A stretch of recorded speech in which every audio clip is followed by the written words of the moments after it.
You're watching South Asia Newsline, and here are the top stories we are tracking for you on Tuesday, the 6th of May. Pakistan tests missile, India orders drills amid Kashmir standoff.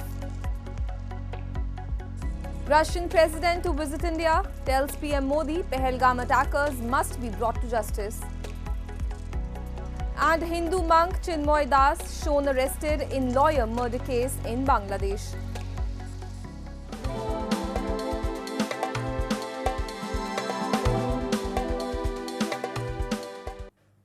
And now for all the details, India and Pakistan are once again in the spotlight as missile test and civil defense drills fuel fears of escalating tensions between the two long-time rivals. We have a report. The latest escalation between nuclear-armed neighbors India and Pakistan has heightened fears of a confrontation, with Pakistan conducting its second missile test in 3 days on Monday, while India ordered several states to conduct security drills in response to rising tensions over a deadly attack in India's Jammu and Kashmir. On Monday, Pakistan Army announced the successful test of a Fatah series surface-to-surface missile with a range of 120 kilometers, just 2 days after testing the Abdali surface-to-surface ballistic missile, which has a range of 450 kilometers. Prime Minister Shehbaz Sharif said the successful test launch made it clear that Pakistan's defense is in strong hands. As Pakistan adopts an aggressive approach, India has directed several states to undergo mock security drills on Wednesday to ensure civil preparedness. As per a government release, the drill, which is the first of its kind after 1971 Indo-Pak War, will be conducted across 259 districts, which includes capital New Delhi, Mumbai, Chennai, and border districts on the Western Front. Government sources have indicated the mock drill will assess and coordinate civil defense preparedness amid heightened tensions. क्योंकि ministry की तरफ से ये हमें guidelines आ रही हैं कि बच्चों को कैसे प्रोटेक्ट करना है, वो आपने उनको टाइम टू टाइम गाइडलाइन, जैसे सायरन बज रहा है तो आपने अपना आप को छुपाना है. अगर जैसे हमें टाइम मिलता है, मीनवाइल हम भी बच्चों को सेव करने की कोशिश करेंगे. अगर सपोज उसी समय की कंडीशन ऐसी आ रही है तो बच्चा कैसे अपने आप को सिक्योर करेगा, वो हम उनको जानकारी दे रहे हैं. Meanwhile, credit ratings agency Moody's has issued a stark warning about the economic fallout for Pakistan. It stated that sustained escalation in tensions with India would likely weigh on Pakistan's growth and hamper the government's ongoing fiscal consolidation, setting back Pakistan's progress in achieving macroeconomic stability. Pakistan's $350 billion economy, which secured a $7 billion IMF bailout in 2024 to avert a default, could see its access to external financing impaired and its foreign exchange reserves strained if tensions persist. In contrast, India's economy, with minimal economic relations with Pakistan, is expected to remain largely unaffected, though increased defense spending could slow New Delhi's fiscal consolidation, Moody's added. And as Pakistan called for an emergency closed-door meeting with the United Nations Security Council over the escalating border tensions with India, the agenda resulted in grandstanding flop, yielding no outcome as desired by Islamabad. According to sources, during the 90 minutes long meeting on Monday, members of the Council raised concerns over Pakistan's escalating nuclear rhetoric and recent missile test, which they said contributed to regional instability. Members also rejected Islamabad's narrative of Pahalgam terror attack being a false flag operation, asking for accountability in the wake of the attack.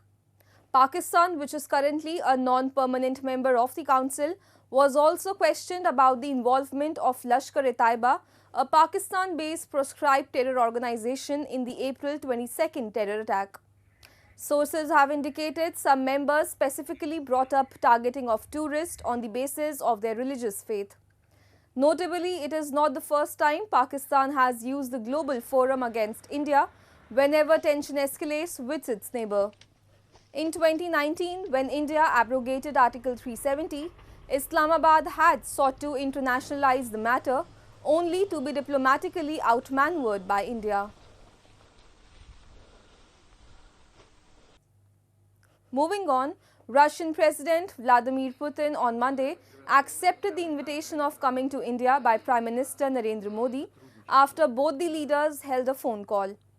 The Russian president is expected to visit India for the annual summit between both countries later this year. Putin earlier condemned the Pahalgam terror attack, calling it a brutal crime, and reiterated Russia's support in fighting against terrorism with India. Both leaders emphasized that relations between Russia and India were not affected by external influence and would continue to develop dynamically. PM Modi visited Russia twice last year, one for the annual summit with President Putin and the second trip to attend the BRICS summit in Kazan. Moving on, journalists in Gilgit-Baltistan are raising alarm over increasing threats and lack of protection. With no legal safeguards and many working without pay, they face mounting pressure from state institutions for simply reporting the truth. A report. Journalists in Pakistan-occupied Gilgit-Baltistan, despite exposing corruption and injustice, face severe financial and institutional pressure, often working without pay, benefits, or legal protection. A senior journalist said, government institutions are key sources of harassment. When corruption is exposed, officials use public resources to file defamation cases to silence journalists, he said. With most journalists unpaid and only a few TV channels offering salaries, many remain vulnerable to exploitation and corruption. तो इस तरह का एक pressure groups है, लेकिन ताबूस के लिए कोई इदारा नहीं। गिलगित बल्तिस्तान असम्बली है, लेकिन असम्बली में भी कोई उनकी दिलचस्पी नहीं है साथियों की प्रोटेक्शन के हवाले से, क्योंकि हुकूमत अपने लिए सहाफ़त को, हर हुकूमत जिस पार्टी की भी हुकूमत हो, वो अपने लिए साथियों को अपने लिए थ्रेट समझती है, इसलिए कि उन पर उनसे मुतल्लिक जो है अहम इंफॉर्मेशन जो इनके गैर कानूनी काम है या उनके मन की जो सरगर्मियाँ होती हैं उसको वो उजागर करते हैं, तो वो भी अपने दुश्मन समझते हैं। तो इस वजह से साथियों को ये प्रोटेक्शन अपने लिए खतरा समझते हैं, जिसकी वजह से गिलगित बल्तिस्तान में आज तक जो गिलगित बल्तिस्तान की असम्बली है, साथियों के हक में कोई एक कानून न पॉलिसी बना सके। Ali warned that the lack of support is leading to enveloped journalism, that is, bribes for favorable coverage. Press freedom advocates urge reforms, including minimum wage enforcement, legal protections, and accountability for state harassment. Despite the challenges, journalists in Gilgit-Baltistan remain committed to reporting the truth. And in a controversial judicial move, a court in Chittagong has shown arrested Hindu monk Chinmoy Krishnadas, implicating him in 4 murder cases, just days after the Bangladesh High Court granted him bail in a high-profile sedition case. Das was originally arrested on November 25 last year for allegedly disrespecting the national flag, charges his lawyers claim are politically motivated. The new murder charges include the killing of lawyer Saiful Islam Alif, who died during a protest on November 26, demanding Das's release. Attackers armed with sharp weapons remain unidentified, deepening the case's communal and political overtones. Das's legal team has accused the state of using fabricated charges to delay his release, despite the High Court's bail order. The case has ignited concerns over minority persecution in Bangladesh. Neighboring India, which has previously raised concern over the treatment of minorities, especially Hindus in Bangladesh, is reportedly monitoring the situation closely. And polling opened in Sri Lanka on Monday for the delayed local council elections, seen as a major electoral test for ruling National People's Power, led by President Anurakumara Dissanayake.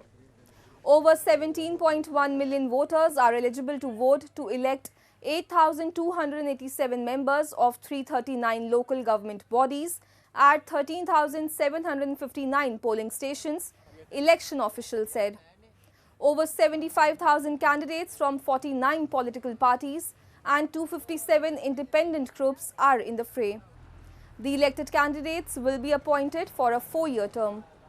This would be the first electoral test for the current government, led by President Dissanayake, since it won the presidential and parliamentary elections in the last quarter of 2024. The last local elections were held in the country in 2018.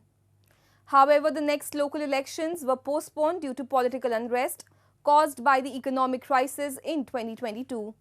The elections were postponed twice in 2023, even after the dates were announced by the Election Commission.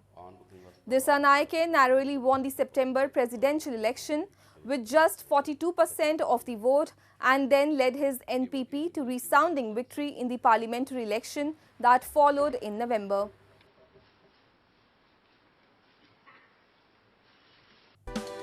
That's all in tonight's edition. We will see you same time tomorrow. Good night.